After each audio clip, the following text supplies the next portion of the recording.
My spoiled brat sister stole my money to buy a new phone, so I returned the car that my parents bought for her and kept the money. My parents have always treated me and my sister differently for as long as I can remember. Whenever there was a fight, they would always take her side. When we were 8, she broke the antique vase that held my grandmother's ashes. It was very dear to my mother and she knew she was in trouble, so she blamed it on me. I tried telling them that I was in my room when it happened, but they didn't listen. I was grounded for a whole week while my sister was rewarded with her favorite food for telling them the truth. They also wouldn't celebrate my birthday because they were too busy working, but they would always go all out for my sister's birthday and buy her whatever present she asked for. Even though her demands got ridiculous at times, like wanting the latest phone at just 12 years of age, my parents never said no to her. Meanwhile, if I wanted to get new clothes to wear, I had to beg and do chores for a whole week. You see, my parents considered our grades to be the most important thing in the world. She would always get the highest grade in school, so my parents would praise her nonstop. I really tried to match her performance by working hard, but never did as well. So they would always tell me things like, maybe if you learned more from your sister, you wouldn't be such a disappointment. And my sister kept on taking advantage of their favoritism. Things like snatching the TV remote from me and taking my toys but never sharing hers were normal. But she also went too far sometimes. One time, I was really excited for my school field trip and spent the entire week preparing for it. My sister saw that and decided to sabotage me by lying to my parents.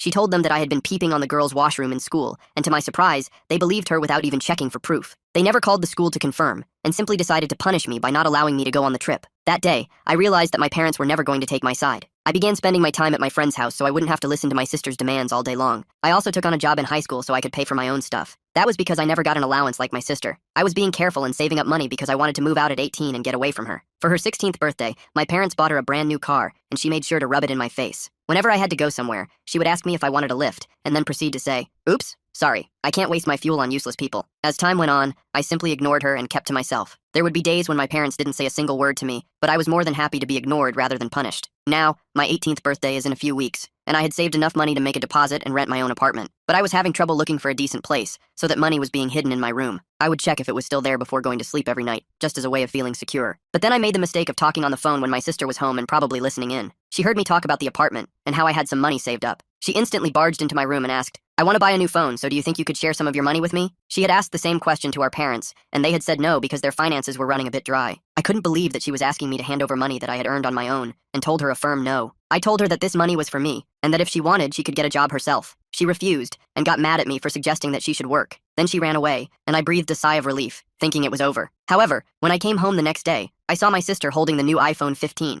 She was telling our parents that she had bought it with her own money, and they were praising her to be so independent. I immediately rushed to my room and saw that everything was on the floor. She had searched through all of my belongings and found the money I had kept hidden. She had taken the exact amount that her new phone would have cost. I rushed back down and screamed at her, telling her to return my money. But my dad got in my way and told me to calm down. I explained to him that she had stolen my money to buy that phone, even though I was saving up for an apartment. I demanded that she return my money right now, or else I would report her for theft. But just like always, my parents took her side. They said that she would never lie about something like that, and I was attempting to undermine her efforts. Out of the corner of my eye, I could see my sister smirking as my parents told me to apologize to her. I refused to do what they said, because I was telling the truth. I said I can prove it by showing them my room and how it was ransacked, but they still didn't listen to me. I was appalled to see how they were blind to my sister's antics, and how little they cared about anything I said. I decided that enough was enough, and that I would get my money back one way or another. I knew those three were going on a vacation next week without me, so I waited. I acted like I didn't care that my sister had stolen the money. She would walk by me and taunt me by saying, "I hope your money is safe," but I just replied, "I hope so too," and kept waiting. The day they went out, I went into her room and took her car keys. I drove to the nearest dealership that bought used cars, and sold it for whatever amount they were willing to give. I'm pretty sure I got less than half of what it was worth, but I didn't care. I had gotten more money than she had stolen from me. Then I rented whatever apartment was available, and moved all my stuff before they came back. I also blocked them and never told them my address, so they have literally no way of contacting me. I regret not being able to see my sister's face when she realized her car was missing,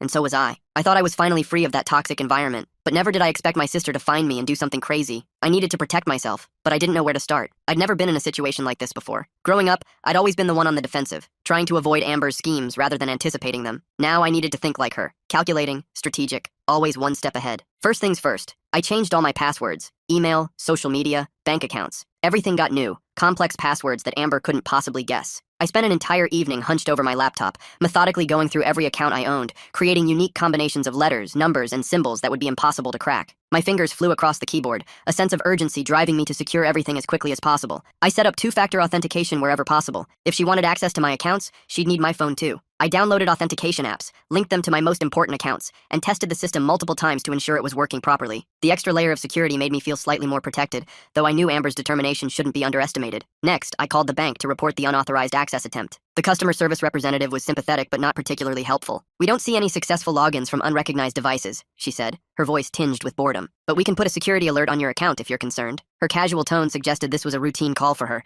just another paranoid customer overreacting to a potential security breach. "Yes, please," I said, gripping my phone tightly. "And is there any way to see where the login attempt came from?" My knuckles were white from the pressure, anxiety making my palms sweat against the plastic case of my phone. "I'm afraid we don't have that information available." She sounded like she was reading from a script, uninterested in my specific situation or concerns. After hanging up, I paced around my apartment, my mind racing. What would Amber do next? She wasn't the type to give up easily, and now that she knew where I lived, I didn't feel safe. My new apartment, which had felt like a sanctuary just days ago, now seemed vulnerable and exposed. I checked the locks on my door and windows repeatedly, jumping at every noise from the hallway or street below. I later discovered she'd found me through a mutual acquaintance from high school, someone I'd foolishly mentioned my new address to, not realizing they still kept in touch with Amber. It was Jessica, a girl who had been friendly with both of us, though closer to Amber. I had run into her at the grocery store shortly after moving, and, in a moment of poor judgment, told her about my new place when she asked how I was doing. I hadn't considered that she might relay that information to my sister. My phone buzzed with a text from an unknown number. "You'll regret this. I promise." The words glowed ominously on my screen, sending a chill down my spine. Though the number was unfamiliar, I knew instantly who it was from. Only Amber could pack so much menace into 5 simple words. I blocked the number immediately, but the damage was done. My hands trembled as I set the phone down. This was just the beginning. I knew Amber well enough to understand that she wouldn't stop at threats. She would take action, and I needed to be prepared for whatever she might do next. The next morning, I woke up to an email notification that made my blood run cold. Someone had applied for a credit card in my name. The email congratulated me on my new application and promised to review it promptly. I stared at the screen in disbelief, then panic, as I realized what was happening. I immediately called the credit card company to report the fraud, but the customer service representative informed me that this wasn't the first application. "I'm seeing 3 credit card applications under your name in the past week," she said, her voice clinical and detached. 2 were approved. She rattled off the details as if reading a grocery list, completely unaware of how each word increased my anxiety. My stomach dropped. That's impossible. I didn't apply for any credit cards. I felt physically ill, imagining the damage Amber could do with access to credit in my name. How long had this been going on? How much debt could she rack up before I caught it? "Well, someone did, using your social security number and personal information." The representative's matter-of-fact tone made the situation seem even more surreal. Identity theft. Amber had stolen more than just my cash savings. She'd stolen my identity, and she'd been doing it for longer than I realized. The realization hit me like a physical blow, leaving me breathless and dizzy. This wasn't just about revenge anymore. She was systematically trying to destroy my financial future. I spent the entire morning on the phone, placing fraud alerts with all 3 credit bureaus and disputing the credit card applications. By lunchtime, I was exhausted and terrified. How much damage could she do with my personal information? And how had she gotten my social security number? My throat was dry from hours of explaining my situation to various customer service representatives, repeating the same details over and over, trying to convince strangers that I was the victim, not the perpetrator. Then I remembered. Our parents kept all our important documents in a filing cabinet in their home office. Amber would have had easy access to my birth certificate, social security card, everything she needed to open accounts in my name. I could picture the cabinet clearly, a tall, beige metal structure with 4 drawers, each neatly labeled. The bottom drawer contained family records, birth certificates, social security cards, passports. It was never locked because my parents never imagined one of their children would use those documents for fraud. I needed to check my credit report. The online portal showed several hard inquiries from credit card companies and, to my horror, an auto loan application from 2 days ago, the day after I sold her car. She was trying to finance a new one using my credit. The screen displayed a list of recent inquiries, each one a punch to my gut. Amber wasn't just trying to inconvenience me. She was attempting to systematically destroy my financial reputation before I had even had a chance to build it. My phone rang. Another unknown number. I almost didn't answer, but something told me I should. My finger hovered over the decline button for a moment before I changed my mind and accepted the call. "Hello?" My voice sounded small and uncertain, even to my own ears. "Is this Elise Morgan?" a professional-sounding voice asked. The woman's tone was businesslike but not unfriendly. "Yes. Who's this?" I gripped the phone tightly, bracing myself for bad news. "This is Sandra from Westlake Auto Finance. I'm calling about your application for an auto loan." She spoke with the practiced efficiency of someone who makes dozens of similar calls each day. My heart raced. I didn't apply for an auto loan. The words came out more forcefully than I intended, my frustration with the entire situation bubbling to the surface. There was a pause. "Well, someone did, using your information. The application was submitted 2 days ago for a 2023 Mercedes." Sandra's voice took on a note of suspicion, as if she was now questioning whether I was being truthful. A Mercedes. Of course. Amber wouldn't settle for replacing her old car with something reasonable. The Toyota Camry I'd sold hadn't been enough for her. She wanted to upgrade, to come out of this situation with something even better than what she'd had before, and she was planning to stick me with the bill. "That application is fraudulent," I said firmly. "I did not apply for that loan." I tried to keep my voice steady, to project confidence and authority despite the panic I was feeling. "I see," Sandra said, her tone changing. "In that case, you'll want to file a police report for identity theft. We'll need a copy of that report to remove the inquiry from your credit." She became more sympathetic now, apparently convinced by my vehemence that I was indeed a victim. A police report. The thought made my stomach churn. Filing a police report meant officially accusing Amber of a crime. It meant potential legal consequences for her. As much as she deserved it, the idea of getting the police involved felt like crossing a line I couldn't uncross. But what choice did I have? She was systematically destroying my financial future before it even began. If I didn't stop her now, the damage could follow me for years, affecting my ability to rent apartments, get jobs, buy a car, or home of my own. The weight of the decision pressed down on me, making it hard to breathe. I thanked Sandra and hung up, then sat on my couch staring at the wall. I needed advice from someone who wasn't emotionally involved in the situation, someone objective. The plain white wall offered no answers, just a blank canvas for my racing thoughts and fears. I called Marcus from work. He'd always been kind to me, and I knew he'd dealt with identity theft before when his wallet was stolen last year. Marcus had been my friend since high school, one of the few people who saw through Amber's perfect facade and recognized the manipulation beneath. He had witnessed firsthand how my family treated me and had often offered his home as a refuge when things got particularly bad. Marcus, it's me. I have a problem and I don't know what to do. My voice cracked slightly, betraying the emotional turmoil I was trying to contain. What's going on? His voice was calm, steady. The familiar sound brought me a small measure of comfort, a reminder that I wasn't completely alone in this. I explained the situation, Amber stealing my money, me selling her car, and now the identity theft. I left out some of the more painful family history, but gave him enough context to understand. The words poured out of me in a rush, the whole ugly story spilling forth as Marcus listened patiently on the other end of the line. You need to file a police report, he said without hesitation. Identity theft is serious. It can take years to clean up the mess if you don't act quickly. His directness was exactly what I needed. No sugarcoating, just practical advice. But she's my sister, I said, my voice small. Despite everything, there was still a part of me that hesitated to take such a definitive step against a family member. Years of conditioning to protect and excuse Amber were hard to overcome. Who stole from you and is now trying to destroy your credit? He reminded me. Look, I know it's hard, but you need to protect yourself. His voice was gentle but firm, leaving no room for argument. Deep down, I knew he was right. I thanked him and promised to keep him updated. After hanging up, I sat for a few more minutes, gathering my courage. Then I grabbed my keys and headed to the police station. The police station was cold and intimidating. I sat in a hard plastic chair, filling out forms and trying not to second-guess myself. The chair was uncomfortable, forcing me to shift position every few minutes. Around me, officers moved with purpose, their radios occasionally crackling with static and coded messages. The fluorescent lights overhead cast a harsh glow that made everything look slightly unreal, like a scene from a TV crime drama rather than my actual life. When Officer Reynolds finally called me in to take my statement, I almost lost my nerve. He was an older man with salt and pepper hair and tired eyes that had seen too much. His desk was cluttered with papers and files, a half-empty coffee mug pushed to one corner. He gestured for me to sit in the chair across from him, then pulled out a fresh form and clicked his pen. So your sister stole your identity, Officer Reynolds summarized after I explained the situation. And you believe she's opening credit cards and applying for loans in your name. His tone was neutral, neither believing nor disbelieving, simply recording the facts as I presented them. Yes, I said, and she stole cash from me first, about $2,000. I twisted my hands in my lap, fighting the urge to downplay what had happened, to make excuses for Amber as I had been trained to do my entire life. He made a note. And in retaliation, you sold her car? His pen paused above the paper as he looked up at me, one eyebrow slightly raised. I felt my face flush. It wasn't exactly her car. Our parents bought it for her. The words sounded weak even to my own ears, a flimsy justification for what I had done. But the vehicle wasn't registered in your name? Officer Reynolds' question was direct, cutting through my attempts to rationalize my actions. No, I admitted.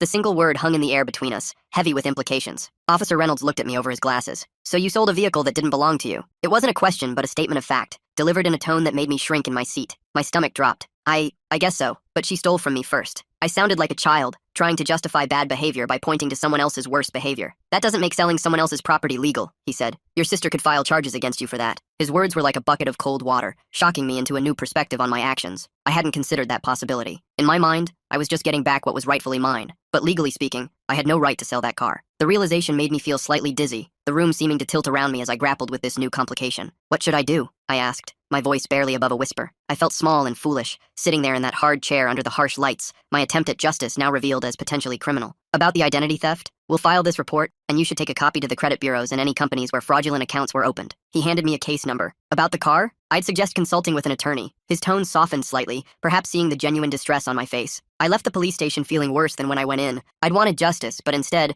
I'd learned that I might be in legal trouble myself. The thought of Amber pressing charges against me made me feel physically ill. The bright sunshine outside seemed to mock my dark mood as I walked to my car, the case number clutched in my hand like a lifeline. When I got back to my apartment, there was a note taped to my door. My heart raced as I pulled it down and unfolded it. The paper was ordinary printer paper, the message written in Amber's unmistakable handwriting, loopy and slightly slanted to the right. I know what you did at the police station. Two can play that game.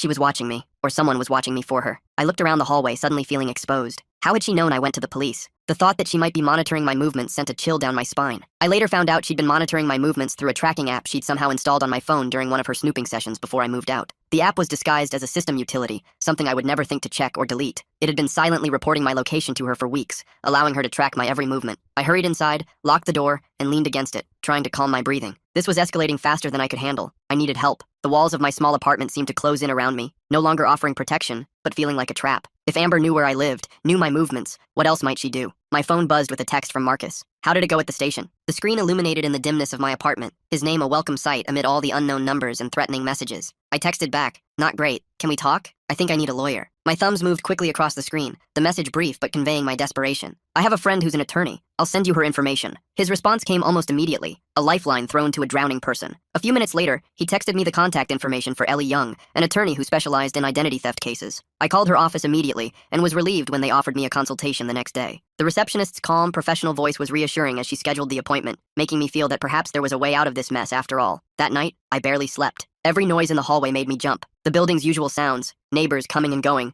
the hum of the heating system, distant conversations, all seemed sinister now, potential threats rather than the normal background noise of apartment living. I kept checking my phone, half expecting more threatening texts from Amber. By morning, I was exhausted and on edge, dark circles under my eyes testifying to my restless night. Ellie Young's office was in a small building downtown. She was younger than I expected, maybe in her early 30s, with a no-nonsense demeanor that I found reassuring. Her office was neat and organized, with law books lining one wall and framed diplomas on another. She gestured for me to sit in a comfortable chair across from her desk, then folded her hands and gave me her full attention. "So, your sister has been opening accounts in your name," she said after I explained the situation. "And you sold a car that belonged to her, or technically, to your parents." Her summary was concise and accurate, cutting through the emotional tangle to the core legal issues. "Yes," I admitted. "I know that was wrong now." The admission was difficult but necessary, a step toward dealing with the reality of my situation, rather than my justifications for it. Ellie leaned forward. "Here's the situation as I see it. You both have potentially committed crimes. Her identity theft is more serious in the eyes of the law, but selling a car that wasn't yours is still conversion of property." Her direct approach was exactly what I needed. No judgment, just facts and potential solutions. What should I do? I leaned forward too, eager for guidance, for a clear path through this increasingly complicated situation. "First, we need to stop the bleeding. Have you frozen your credit?" She reached for a legal pad and began making notes as we spoke. I shook my head. "Do that immediately. It will prevent any new accounts from being opened. Then we need to gather evidence of the identity theft, the credit card applications, loan inquiries, everything." She wrote each item down as a bullet point, creating an action plan. "And what about the car?" The question that had been weighing on me since my conversation with Officer Reynolds. Ellie sighed. "That's trickier. Technically, you could be charged with theft. But if your sister is committing identity theft, she might not want to involve the police either. It could become a mutual assured destruction situation." She tapped her pen against the legal pad thoughtfully. "So what do I do?" I was desperate for clear direction, a step-by-step guide to navigate this mess. "For now, document everything. Every text, every note, every attempt to access your accounts. And don't communicate with your sister or parents without consulting me first." She tore the page from her legal pad and handed it to me, a list of actions to take, numbered and organized. I left Ellie's office with a to-do list and a slightly clearer head. I had a plan now, at least. First step, freeze my credit. The day was overcast, matching my mood, but there was a small spark of hope now, where before there had been only panic and confusion. I was in the middle of completing the credit freeze online when my phone rang. Unknown number again. I hesitated, then answered. The screen displayed no caller ID, just the word unknown, where a name or number should be. "Hello?" I tried to keep my voice steady, bracing myself for another threat or demand. "Is this Elise Morgan?" a man's voice asked. The voice was unfamiliar, professional, but with an edge of authority that immediately put me on alert. "Who's calling?" I countered, unwilling to confirm my identity to a stranger after everything that had happened. "This is Detective Wilson with the County Sheriff's Office. We're investigating a report of vehicle theft." His words hit me like a physical blow, confirming my worst fears. My heart stopped. "Vehicle theft?" The words came out as barely more than a whisper. "Yes. A report was filed yesterday regarding a 2022 Toyota Camry, registered to Robert and Diana Morgan, that was allegedly sold without authorization." He spoke matter-of-factly, as if this was just another case, not the potential unraveling of my entire life. They'd gone to the police. After everything Amber had done, they'd gone to the police about the car. Of course they had. They had always protected her, always taken her side. Why would this be any different? I need to speak with my attorney," I managed to say. Ellie's warning not to speak to anyone without her present echoed in my mind, a lifeline in the moment of panic. "That's your right," Detective Wilson said. "But we'd like you to come in for questioning. Today, if possible." His tone made it clear that while this was framed as a request, it wasn't really optional. I called Ellie immediately after hanging up. She agreed to meet me at the sheriff's office in an hour. "Don't say anything without me present," she warned. Not a word. Her voice was calm but firm, giving me strength for what lay ahead. The sheriff's office was even more intimidating than the city police station. The building was older, with worn linoleum floors and fluorescent lights that buzzed faintly overhead. The air smelled of coffee and paper, with an undertone of industrial cleaner. Officers in tan uniforms moved purposefully through the hallways, barely glancing at me as I waited nervously in the lobby. Detective Wilson was a stern-looking man with salt and pepper hair and a gaze that made me feel like he could see right through me. His office was small and cluttered, with case files stacked on every available surface. A coffee mug with "World's Best Dad" printed on it sat on his desk, a humanizing touch that seemed at odds with his intimidating demeanor. Miss Morgan, he said as Ellie and I sat down across from him. Thank you for coming in. As I mentioned on the phone, we're investigating the unauthorized sale of a vehicle belonging to Robert and Diana Morgan. He opened a file folder, glancing down at the report inside before fixing his gaze on me again. My client is aware of the allegation, Ellie said smoothly. However, there are complicating factors in this case that you should be aware of. She sat perfectly straight in her chair, projecting confidence and competence. She proceeded to explain about Amber's theft of my money and the subsequent identity theft. Detective Wilson listened, occasionally making notes. His expression remained neutral, giving no indication of whether he believed our account or not. So, you're saying this was retaliation for your sister's actions? He asked me. His tone was not accusatory, but curious,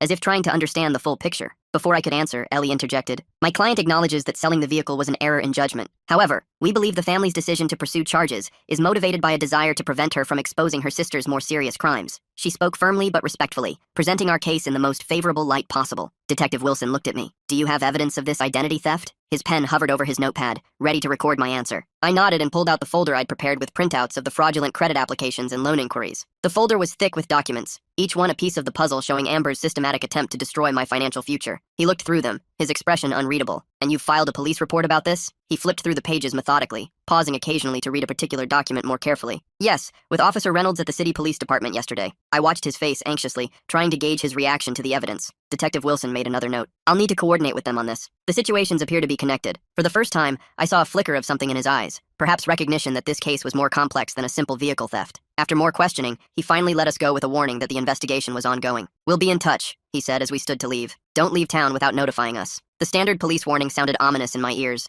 a reminder that I wasn't out of danger yet. Outside, I let out a breath I didn't know I'd been holding. The fresh air felt good after the stuffy confines of the detective's office, but my relief was tempered by the knowledge that this was far from over. What happens now? I asked Ellie. We stood in the parking lot, the afternoon sun casting long shadows across the asphalt. Now we wait, and we gather more evidence against your sister. The stronger our case against her, the more leverage we have. She checked her watch, then gave me a reassuring smile. You did well in there. Just keep following the plan we discussed. Over the next few days, I did exactly that. I obtained copies of all the credit inquiries, documented every suspicious activity on my accounts, and kept a log of every communication from Amber or my parents. Each piece of evidence went into a growing file, a paper trail of Amber's attempts to destroy my life. I also returned to work, trying to maintain some semblance of normalcy, despite the chaos in my personal life. The familiar routine of my job was comforting. A few hours each day where I could focus on something other than the ongoing legal drama. My desk became a sanctuary of sorts, a place where I had control and competence. Marcus was supportive, giving me flexible hours to deal with the legal issues and checking in regularly. His friendship was one of the few bright spots in this difficult time, a reminder that not everyone in my life was against me. One afternoon, he stopped by my desk with a concerned look. Everything okay?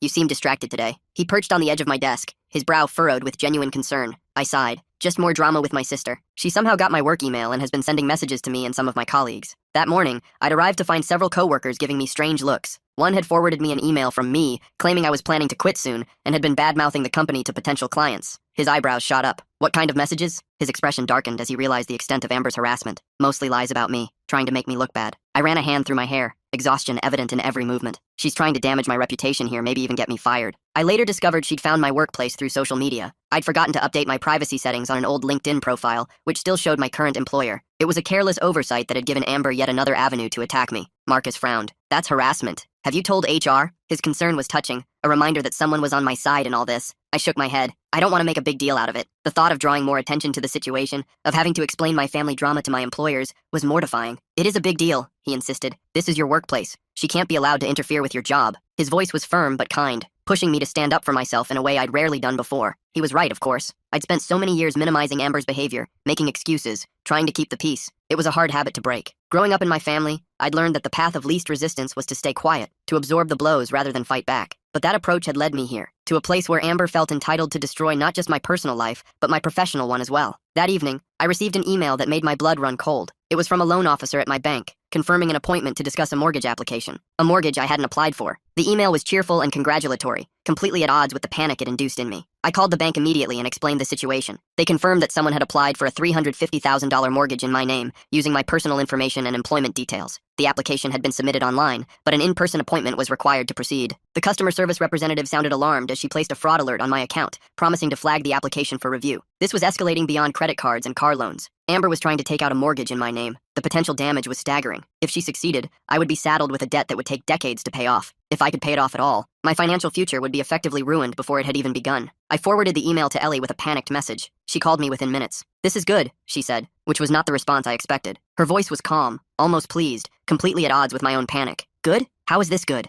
I paced my small apartment, unable to sit still, the phone pressed tightly to my ear. Because it's evidence. Clear, undeniable evidence of identity theft. And because mortgage fraud is a federal crime. She explained that while credit card fraud could sometimes be dismissed as a misunderstanding, mortgage fraud was taken much more seriously by law enforcement. What should I do? I stopped pacing, hope beginning to replace panic as I realized Ellie had a plan. Keep the appointment, she said, but I'm coming with you. We're going to set a trap. The confidence in her voice was reassuring, making me believe for the first time that we might actually be able to stop Amber. The plan was simple but nerve-wracking. I would show up for the mortgage appointment as scheduled. Ellie would accompany me as my financial advisor. If Amber showed up pretending to be me, we'd have her caught red-handed. If she didn't, we'd have documentation of the fraudulent application to add to our growing file of evidence. It was a win-win situation, Ellie assured me, though my churning stomach didn't feel like winning. The day of the appointment, I was a nervous wreck. What if Amber didn't show up? What if she did, but somehow managed to talk her way out of it? What if my parents were with her? The possibilities swirled in my mind as I got dressed, choosing clothes that looked professional but comfortable, preparing for what might be a long and stressful day. Ellie and I arrived at the bank 20 minutes early and explained the situation to the branch manager, who agreed to cooperate. He was a middle-aged man with kind eyes and a serious demeanor, clearly concerned about potential fraud being committed through his branch. He led us to his office, where he made a quick phone call to security, alerting them to the situation without providing details that might tip off Amber if she was already in the building.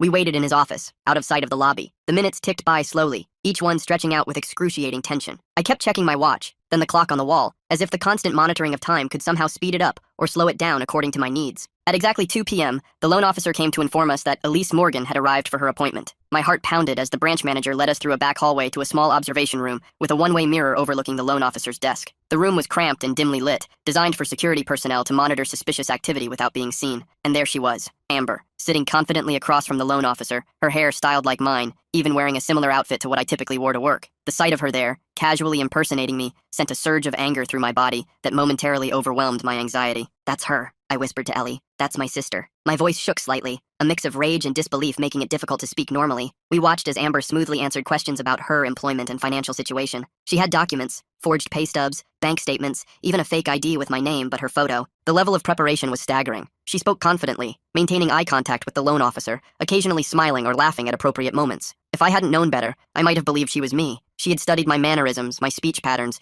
even the way I tucked my hair behind my ear when thinking. I've seen enough, Ellie said after a few minutes. She nodded to the branch manager who made a phone call. Her face was set in determined lines, all business now that we had confirmed what we suspected. Within minutes, 2 police officers entered the loan officer's office. They moved quickly and professionally, positioning themselves on either side of Amber before she realized what was happening. The look of shock on Amber's face as they asked for her identification was something I'll never forget. Her confident smile faltered, then disappeared entirely, replaced by a look of panic that I had rarely seen on her always composed face. There must be some mistake, she stammered, still trying to maintain the charade. She fumbled in her purse, perhaps looking for the fake ID, her hands shaking visibly even from our vantage point behind the one-way glass. No mistake, Miss Morgan. Or should I say, Miss Amber Morgan, one of the officers said. You're being detained on suspicion of identity theft and attempted mortgage fraud. His voice was calm but firm as he read her rights, the familiar words from countless TV shows now playing out in real life before my eyes. I watched through the window as they handcuffed my sister and read her rights. Part of me felt vindicated, but another part felt hollow. This was my sister. Despite everything she'd done, seeing her in handcuffs was difficult. The image stirred complicated emotions, satisfaction that justice was being served, but also a deep sadness for what our relationship had become, for what might have been in a different family, under different circumstances. Ellie put a hand on my shoulder. You did the right thing. She was trying to ruin your financial future. Her touch was comforting, grounding me in the moment when I felt like I might float away on a tide of conflicting emotions. I nodded, but couldn't find words. The lump in my throat made speech impossible as I watched Amber being led away, her head down,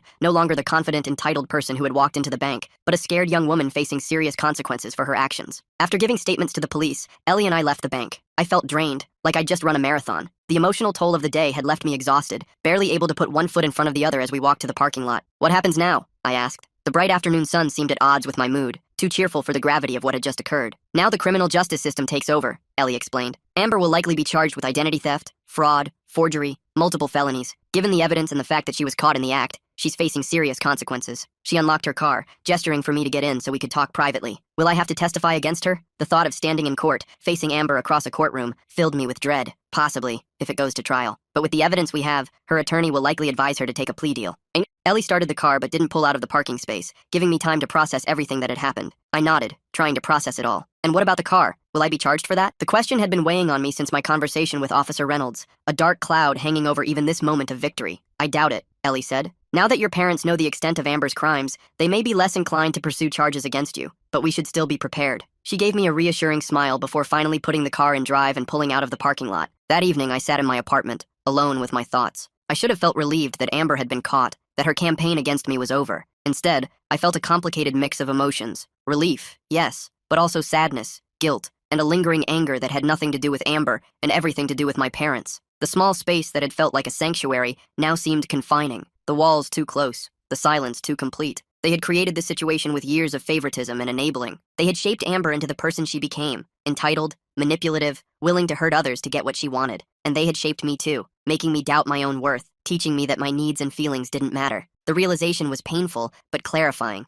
helping me understand that what had happened wasn't just about Amber's choices, but about the environment that had fostered those choices. My phone rang, startling me out of my thoughts. It was my mother. I almost didn't answer. The screen displayed her name and number, bringing with it a flood of complicated emotions. My finger hovered over the decline button, tempted to avoid the conversation I knew would be difficult. But after a moment's hesitation, I picked up. Hello? My voice sounded strange to my own ears, guarded and uncertain. How could you? Her voice was raw with emotion. How could you have your own sister arrested? The accusation was immediate, without preamble or greeting, as if she had been waiting all day to unleash it. I closed my eyes, not surprised, but still disappointed. She was committing felony fraud, Mom. She was trying to take out a mortgage in my name. I kept my voice calm, factual, refusing to be drawn into an emotional argument. She says it's all a misunderstanding, my mother insisted, that you gave her permission to use your information. I could picture her face as she said this, the familiar expression of denial, the willful blindness that had characterized her parenting for as long as I could remember. Of course Amber would say that, and of course my mother would believe her. Some things never changed, even in the face of overwhelming evidence.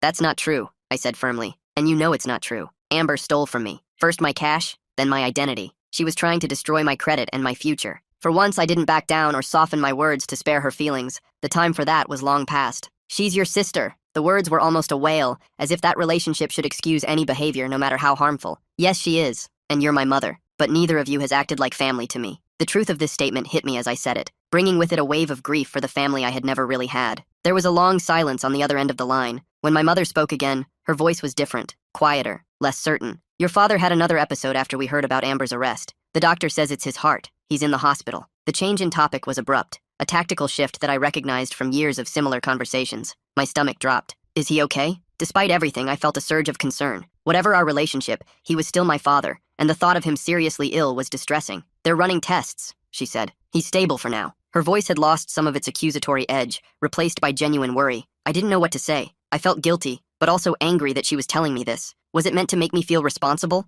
To manipulate me into dropping the charges against Amber? The timing seemed suspicious, too convenient to be coincidental. I'm sorry to hear that, I said finally. I hope he'll be okay. The words were sincere, despite my suspicions about her motives for sharing this information. He's asking for you, she said. Will you come see him? There was a note of pleading in her voice that I wasn't accustomed to hearing from my always confident mother. I hesitated. Going to the hospital meant facing both my parents, possibly Amber too if she'd been released on bail. It meant stepping back into the family dynamic I'd fought so hard to escape. But if my father was truly ill, could I live with myself if something happened and I hadn't gone? The question weighed heavily on me, pulling me in opposite directions. I'll think about it, I said. Which hospital? I wasn't committing, but I wasn't refusing either. A middle ground that felt safer than either extreme. Memorial, room 415. She paused. Thank you. The gratitude seemed genuine. Another unusual note in this conversation that was already so different from our typical interactions. After we hung up, I called Ellie for advice. It could be legitimate, she said when I explained the situation. Or it could be a manipulation tactic. Either way, if you want to see your father, you should go.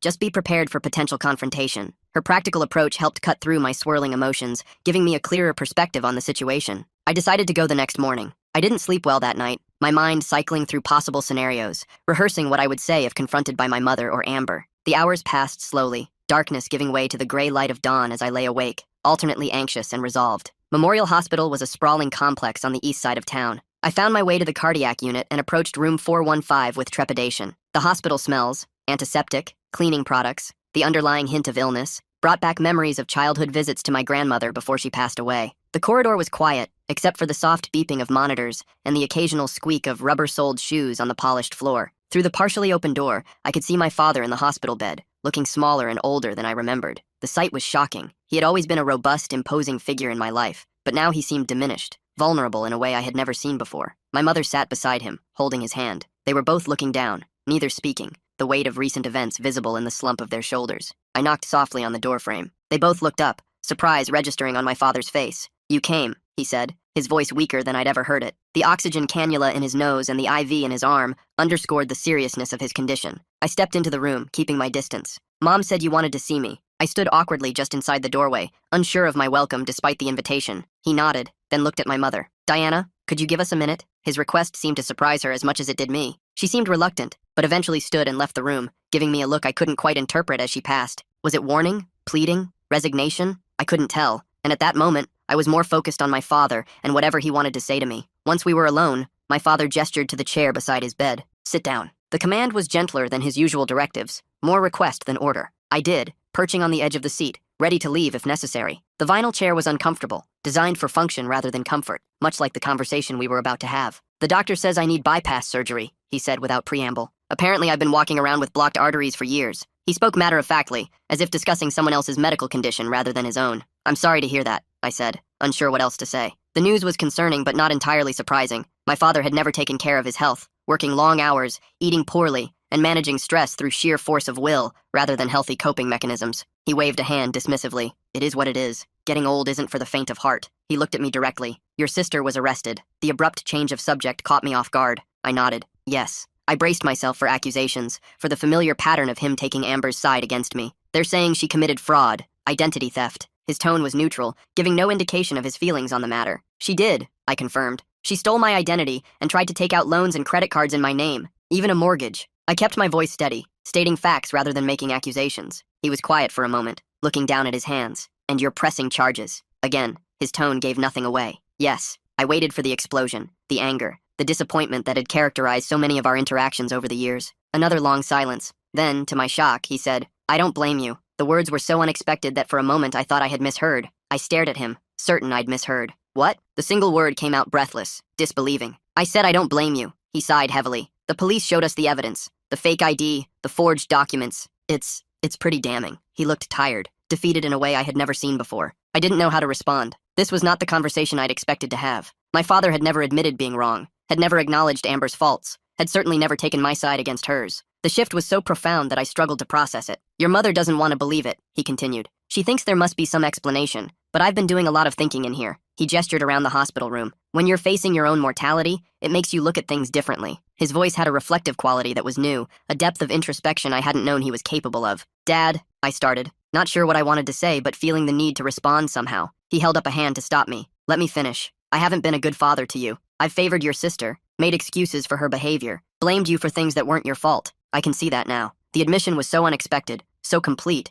that it left me speechless. Tears pricked at my eyes, but I blinked them back. I'd spent years longing to hear him acknowledge the unfairness, but now that he was, I didn't know how to feel. The validation was powerful, but also painful, reopening old wounds even as it began to heal them. "Why?" I asked, my voice barely above a whisper. "Why did you always take her side?" It was the question that had haunted me for as long as I could remember, the one I had never dared to ask directly. He looked away. "It was easier, I suppose. Amber is so much like your mother. Emotional, demanding. It was easier to give in than to deal with the tantrums. And you were always so self-sufficient, so quiet. I told myself you didn't need as much attention." His honesty was brutal but also healing, answering questions I had carried for years. "But I did," I said, the words catching in my throat. "I needed you to believe me, to stand up for me." The admission of vulnerability was difficult, exposing needs I had learned to bury deep. "I know that now." He looked back at me, his eyes tired. "I'm not asking for forgiveness. I don't deserve it, but I wanted you to know that I see it now. The damage we've done. To both of you, really." His acknowledgement of harm done to Amber, too, was surprising. A recognition that their favoritism had damaged her as well,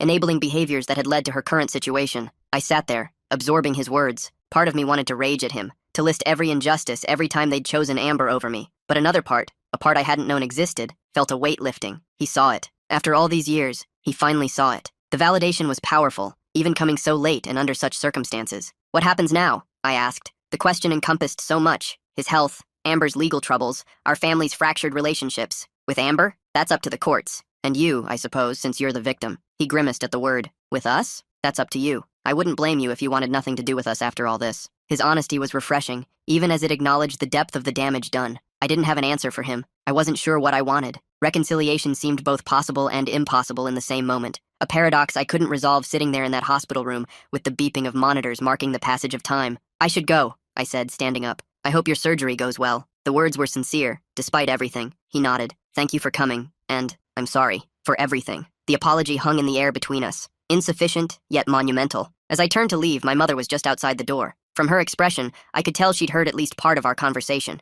Her face was pale, her eyes red-rimmed from crying. "Is it true?" she asked, her voice small. What they're saying about Amber? For the first time, I saw doubt in her eyes, the unwavering belief in Amber's perfection finally shaken. I looked at her, really looked at her, and saw something I'd never seen before: doubt. For the first time, she was questioning her golden child. The realization was startling, a shift in the family dynamic I had never thought possible. Yes, I said simply. It's true, all of it. I didn't elaborate or accuse, just stated the facts as I knew them. She covered her mouth with her hand, tears filling her eyes. How did we not see it? The question seemed directed more at herself than at me, the beginning of a painful reckoning with years of willful blindness. Because you didn't want to, I said, not unkindly. You never wanted to see anything that didn't fit the story you'd created. The observation wasn't meant to hurt, just to acknowledge the reality that had shaped our family for so long. She nodded slowly, a tear slipping down her cheek. Your father's surgery is tomorrow morning. Will you come back? The request was tentative, uncertain, so different from her usual confident demands. I hesitated. I don't know. I need some time to think. It was an honest answer. I couldn't promise anything in that moment.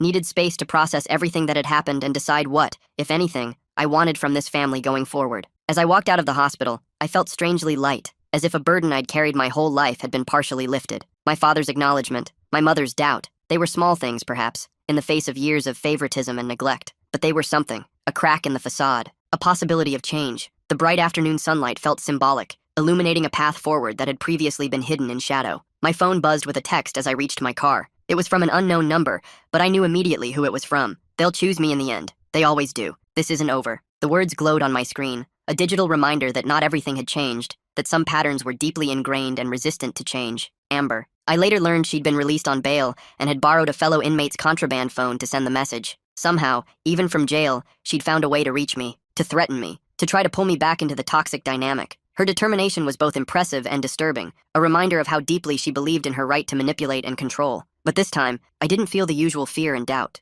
Instead, I felt a strange sense of pity. Amber truly believed our parents would save her, would excuse her behavior, would choose her over justice, because that's what they'd always done. She didn't realize that something had shifted, that for the first time they were seeing her clearly. The realization that her safety net might be gone would be devastating for her, a fundamental restructuring of her understanding of the world and her place in it. I deleted the message without responding and drove home, my mind racing with possibilities. What would happen to Amber? Would my parents really change, or would they revert to their old patterns once the shock wore off? And what did I want my relationship with them to be going forward? The questions had no easy answers, but for the first time, I felt capable of finding my own way through them, of making choices based on what was best for me, rather than what would cause the least conflict. I didn't have answers yet, but for the first time in my life, I felt like I had choices, real choices, not just the choice to escape or endure. And that, more than anything else, felt like freedom. As I pulled into the parking lot of my apartment building, I realized that whatever happened next, I would face it on my own terms. The future was uncertain, but it was mine to shape, and that knowledge was more valuable than any amount of money Amber had stolen or any car I had sold in retaliation.